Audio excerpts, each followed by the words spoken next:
नमस्कार साथियों, मैं विनोद शर्मा। देश रोजाना में आपका स्वागत है। एक और जहां पलवल में एलिवेटेड पुल शुरू हो चुका है, जिसके कारण स्थानीय लोगों में खुशी का माहौल है, वहीं दूसरी तरफ गदपुरी में टोल टैक्स शुरू होने जा रहा है, जिसके कारण स्थानीय लोगों में रोष व्याप्त है तथा असमंजस की स्थिति भी बनी हुई है, जिसके कारण कई पॉलिटिकल पार्टियां विरोध में उतर चुकी हैं।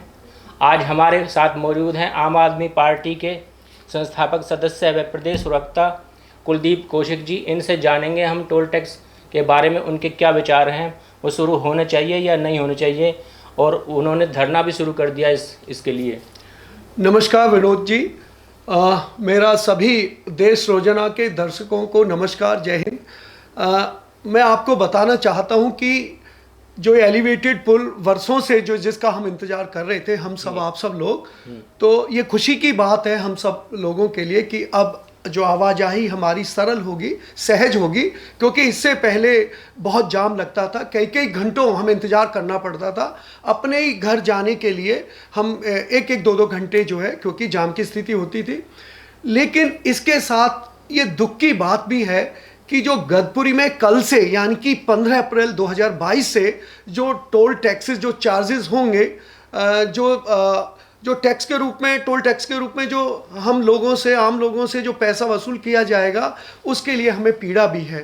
पीड़ा इस बात की कि जहां एक तरफ बीजेपी की सरकार के परिवहन मंत्री जो है गडकरी जी कहते हैं, मतलब 60 किलोमीटर बीच में टोल टैक्स होना चाहिए, टोल टैक्स के बीच की दूरी 60 किलोमीटर होनी चाहिए। लेकिन हम देखते हैं कि जो बदरपुर पर है, कम से कम 30 किलोमीटर से भी कम दूरी होगी। यदि हम किलोमीटर में दूरी देखें तो जो गदपुरी का टोल टैक्स है और जो बदरपुर पर टोल टैक्स है, उसके बीच की दूरी मुश्किल से 30 किलोमीटर भी नहीं है, उसके आगे तूमस रहा है। और फिर हमारे आसपास भी जो केएमपी केजी पे भी कम से कम 5 टोल टैक्सेस हमें पड़ते हैं। हमारे 20 किलोमीटर के दायरे में हमको किसी ना किसी तरीके से 5 टोल टैक्सेस को पे करना पड़ता है।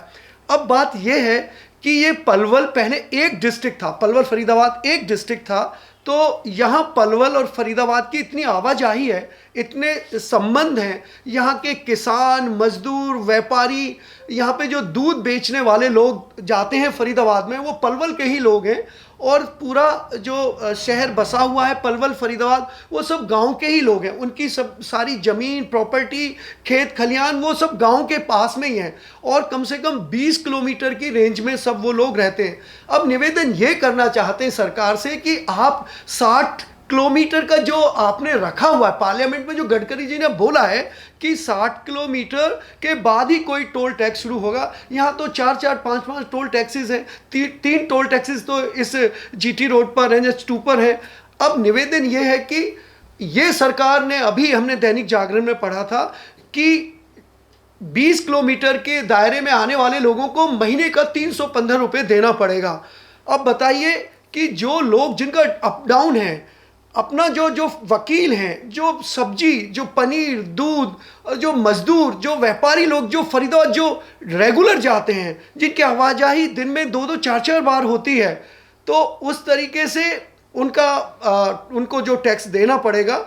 तो ये सरकार से निवेदन है कि इतनी महंगाई में डीजल पेट्रोल इतना महंगा हो गया, तो कम से कम यदि आप 60 किलोमीटर की बात नहीं रखते हो, तो कम से कम ये जो 20 किलोमीटर की रेंज में जो लोग आते हैं, जिनकी गाड़ी का नंबर H30 और H29 और H51 है, जो ये पलवल फरीदाबाद की गाड़ी, कम से कम ये तो इनको तो एग्जाम्प्ट कर देना चाहिए, इन गाड़ियों को उनके लिए फ्री होना चाहिए। और विनोद जी, इससे बहुत आक्रोश है लोगों में, बहुत गुस्सा है, क्रोध है, क्योंकि टोल टैक्सेस पे हमेशा गुंडागर्दी होती है, उस तरीके से दुर्व्यवहार किया जाता है। और फिर दूसरी बात, यदि टोल टैक्स लगाना है तो सरकारी व्यवस्थाएं, सरकारी प्रशासन क्यों नहीं टोल टैक्स चार्ज करता है? वो ठेकों पे दे देते हैं, और मैं कहूँ तो गुंडों को दे देते हैं, और फिर उस तरीके से वो, जिस तरीके से उनका व्यवहार होता है, दुर्व्यवहार होता है लोगों के साथ, वो बड़ा पीड़ादायक होता है। तो मेरी आपके माध्यम से, देश रोजाना के दर्शकों के माध्यम से मैं अपनी बात रखना चाहता हूँ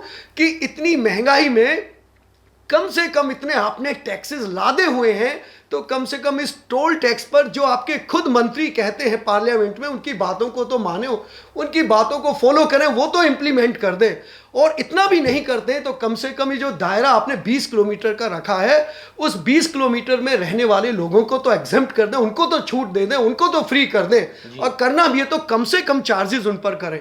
अच्छा, अभी एक बात ये भी आ रही है जी कि ये जो पुल बनाया गया है ये 4 लेन है, जी, जबकि टोल टैक्स वसूला जा रहा है 6 लेन का। जी, ये भी एक बात आ रही है, सब लोग बोल रहे हैं कि फरीदाबाद में भी 6 लेन बना हुआ है, पलवल में ही 4 लेन का बना हुआ है, जबकि यहाँ भी 6 लेन का बनना चाहिए। यहाँ आवाजाही कम थोड़ी है, ये पूरा वृंदावन, आगरा, और ये सबसे बड़ा रूट शायद यही हमारा NH2 है, और यहाँ इस GT रोड से बहुत पुराना है, तो दिल्ली से आगरा, मुंबई, सब यही वाला रूट यहाँ से जाते हैं लोग।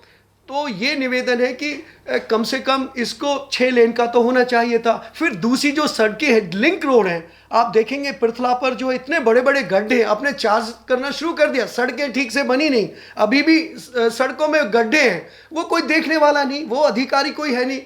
तो अधिकारी को जांच तो करनी चाहिए कि सड़क क्या चलने लायक हो गई है, क्या उसमें अभी गड्ढे तो नहीं है, कोई घटना तो नहीं घटेगी। अब हम देखते हैं, रोज डालते हैं, न्यूज़ में भी आता है, लेकिन उसका कोई प्रभाव नहीं, सरकार कोई नहीं देखती। हम गांव की सड़कों की बात नहीं कर रहे हैं, हम उन सड़कों की बात कर रहे हैं जो टोल टैक्सेस, जिसका टैक्सेस लेते हैं, इतना महंगा टैक्सेस, 315 का पास बनने की बात करते हैं। ये एक तरफ का 115 रुपये, दोनों तरफ का 265 रुपये का जो है, तो इतना महंगा टोल टैक्सेस कैसे बियर करेंगे, कैसे सहन करेंगे। तो शर्मनाक बात है सरकारों के लिए, इस बीजेपी की सरकार के लिए, और इसको वापस लेना चाहिए और इसका दायरा बढ़ाना चाहिए। और इन्होंने पार्लियामेंट में कहा है, संसद में कहा है, उस बात को ये माने, वो जो विश्वास दिलाया, भरोसा दिया है, उस पर चलेंगे। तो अन्यथा तो लोगों में आक्रोश है, इसका विरोध करेंगे, प्रदर्शन करेंगे, प्रोटेस्ट करेंगे इसके। तो यही मेरा कहना है, निवेदन भी है सरकार से कि कम से कम ये छोटी छोटी बातें आप कम से कम लोगों की महंगाई से जो कमर टूट गई, कम उसका ध्यान रखें। डीजल पेट्रोल कितना महंगा, आपकी जो LPG गैस CNG कितनी महंगी हो गई है, उसके बाद टैक्सेस लगा के आदमी को बिल्कुल अब ऐसा लग रहा है जीना मुश्किल, मरना आसान, ऐसा हो गया है इस सरकार में। अच्छा, अगर आपकी बात नहीं मानी जाती है तो आगे क्या रणनीति होगी टोल टैक्स खत्म करने के लिए? देखिए, इसमें पॉलिटिकल पार्टीज की बात नहीं, इसमें सब लोग दुखी हैं। सभी राजनीतिक पार्टियों पे जो आम जन है, गरीब लोग हैं, वो बोल रहे हैं उनको कि भाई आप आवाज़ क्यों नहीं उठाते हो, आपका क्या काम है, आपको आवाज़ उठानी चाहिए, सरकार को कहना चाहिए। जो वर्तमान की सरकार है उसी को आपको कहना चाहिए। तो सुप्रीम कोर्ट में भी लोग जा रहे हैं, पार्टीज जो है जा रही है, आम जन जा रहा है, हमारे जो एडवोकेट साथी हैं वो भी इस बात को उठा रहे हैं। तो कम से कम सरकारों की बात है कि बात जब कोर्ट में जाए, कोर्ट का डिसीजन आए, है ना, सुप्रीम कोर्ट में बात जाए, फिर आप उसको फॉलो करें, तब तो वापस लें। ऐसे बहुत सारे कानून आपने वापस लिए, बहुत सारी बातें आपने कहा, फिर आपको वापस लेना पड़ा। तो पहले ही विचार के, समझ के और जनहित की बात रख के तभी ये डिसीजन आदेश देना चाहिए। हम तो यही आशा करेंगे कि ये आपका जो प्रयास है वो सफल हो। विनोद जी, आपका बहुत बहुत धन्यवाद। और हम भी भगवान से प्रार्थना करते हैं कि इस सरकार को, नेताओं को सद्बुद्धि दे, जनहित के काम करें, और ये जिस भाव से, उद्देश्य से सरकार को बनाया था, कम से कम उस पर कुछ तो उस पर खरा उतरे, कुछ तो उस पर चलें। ठीक है जी, आपका बहुत बहुत धन्यवाद। आपका भी बहुत बहुत धन्यवाद जी। हमारे साथ जुड़े रहने के लिए देखते रहिए देश रोजाना का YouTube चैनल, सब्सक्राइब कीजिए। साथ ही देश रोजाना की खबरें सबसे पहले देखने के लिए प्रेस कीजिए बेल आइकन।